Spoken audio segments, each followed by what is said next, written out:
So, hey guys, welcome to channel. I am Kartiki Dubey. Today we will discuss a case Bank of Bihar versus Damodar Prasad. ये case indemnity और guarantee के portion से लिया गया है Indian contract act के. So, there are the two citations of this case. First is 1969 AIR 297. Second is 1969 SCR 1620. So citations होते क्या हैं? साइटेशंस इन केसेस की लोकेशन होते हैं. जो भी एक ईयर के सारे केसेस होते हैं वो कुछ रिकॉर्डर्स हैं जो उनको एक साथ पब्लिश करते हैं. So basically this is the location of the case. AIR stand for all India recorder. So ये जो हमारा केस है bank of Bihar versus Damodar Prasad, ये ऑल इंडिया रिकॉर्डर के 1969 के पब्लिशन के पेज नंबर 297 पे मेंशन्ड है. Now the second citation is 1969 SCR 1620. सो ये भी SCR stand for supreme court recorder. ये जो हमारा केस है सुप्रीम कोर्ट रिकॉर्डर के 1969 ईयर वाले एडिशन के वॉल्यूम 1 के पेज नंबर 620 पे मेंशन्ड है. वॉल्यूम्स तब होते हैं जब कई बार बहुत सारे केसेस हो जाते हैं जिनको एक एडिशन में पब्लिश करना पॉसिबल नहीं होता है, तो उसके लिए कई सारे वॉल्यूम्स इन रिकॉर्डर्स के पब्लिश किए जाते हैं. इस केस में हमारी जो पिटिशनर पार्टी है बैंक ऑफ बिहार है और respondent party Damodar Prasad and others. Date of the judgment is 8 August 1968. Now we will continue with the fact of the case. Bank of Bihar lent money to defendant number 1 Damodar Prasad on the guarantee of defendant number 2 Parasnath Sinha. यहाँ पे हमारा bank of Bihar creditor होता है जो एक loan issue करता है defendant 1 Damodar प्रसाद के नाम पे और on the guarantee of the defendant number 2 Parasnath Sinha. So इसमें bank of Bihar is creditor, Damodar Prasad is principal debtor and Parasnath Sinha is surety. Total loan amount of Damodar Prasad was 11,723.56 rupees principal and 2,769.37 rupees interest. जो loan amount होता है दामोदर प्रसाद के नाम पे उसमें 11,723.56 rupees principal amount होता है और ये टिल द रिपेमेंट जो हमारा इंटरेस्ट होता है 2,769.37 रुपीज़ का. Neither debtor not guarantee paid the loan. दोनों में से प्रिंसिपल डेटर और श्योरिटी दोनों में से कोई भी लोन का रिपेमेंट नहीं करता है timely. Plaintiff filed a case in subordinate court.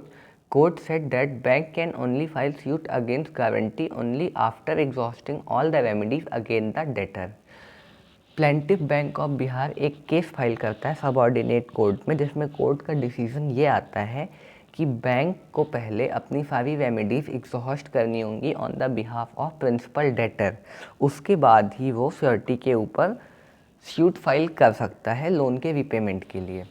So plaintiff ने फिर से अपील किया हाई कोर्ट में, बट पहले बार में हाई कोर्ट भी इस अपील को डिसमिस कर देता है. Again plaintiff filed the appeal after obtaining a certificate. Plaintiff एक सर्टिफिकेट लेके फिर से अपील फाइल करता हाई कोर्ट में और इस बार उसकी अपील एक्सेप्ट हो जाती है.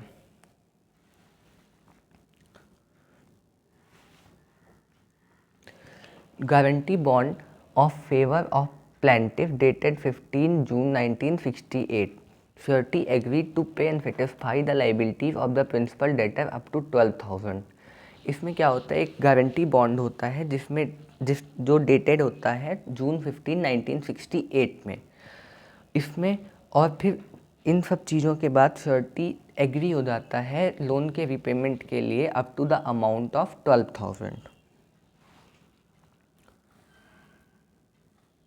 Bond provided bank is entitled to enforce upon guarantee or any other guarantee of surety or remedy which bank is entitled to cover the loan. जो bond issue होता है उसमें यही लिखा होता है कि bank is totally entitled to enforce upon guarantee, कि मतलब बैंक को पूरी अथॉरिटी है कि वो श्योरिटी के बिहाफ पे अपनी क्लेम को फोर्स कर सकता है और कोई भी रेमेडीज यूज कर सकता है अपनी लोन को कवर करने के लिए गारंटर के श्योरिटी के बिहाफ पे भी। The demand of the payment was only at the condition to enforce the bond. जो इस बॉन्ड को इन्फोर्स करने की मिनिमम रिक्वायरमेंट थी is the ask of the bank for the repayment of the loan. But in this given case neither principal debtor nor surety discharge admitted liability. लेकिन इस case में क्या होता है कि दोनों में से, प्रिंसिपल डेटर और श्योरिटी दोनों में से कोई भी लोन के रीपेमेंट के लिए तैयार नहीं होता है। But in the given case Section 128 of Indian Contract Act 1872, the liability of surety is co-extensive in nature and immediate। जो हमारा section 128 of Indian contract act है उसमें ये लिखा हुआ है the liability of surety is co-extensive with that of the principal debtor unless it is otherwise provided by the contract। कि मतलब जो लाइबिलिटी होती है श्योरिटी की वो को एक्सटेंसिव होती है प्रिंसिपल डेटर के। इसका मतलब ये है कि क्रेडिटर को पूरी अथॉरिटी है कि जिस राइट के साथ वो प्रिंसिपल डेटर से अपना रीपेमेंट के लिए आस्क कर सकता है उसी सेम राइट का यूज करके वो श्योरिटी से भी अपना रीपेमेंट आस्क कर सकता है अनलेस अनटिल कि कोई और कंडीशन कॉन्ट्रैक्ट में प्रोवाइडेड नहीं है। जनरल सेंस में ये बात की गई है। It is completely up to the creditor that against whom he is going to claim liability first. ये पूरी तरीके से क्रेडिटर पे डिपेंड करता है कि वो किसके बिहाफ पे लाइबिलिटी को पूरा कराने के लिए पहले किसको क्लेम कर मतलब किससे पहले क्लेम करना चाहता है। ये पूरे अथॉरिटी बैंक के ऊपर होती है या क्रेडिटर के ऊपर होती है। Court said that when decree obtained against surety, it is enforced as any other decree of debt।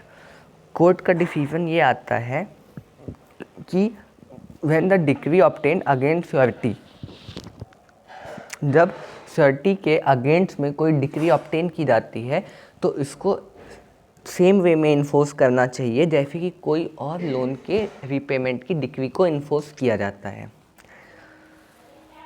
Section 140 of Indian Contract Act 1872 says that at the default of the payment by the principal debtor, creditor is entitled to exercise all the remedies against the surety same as principal debtor।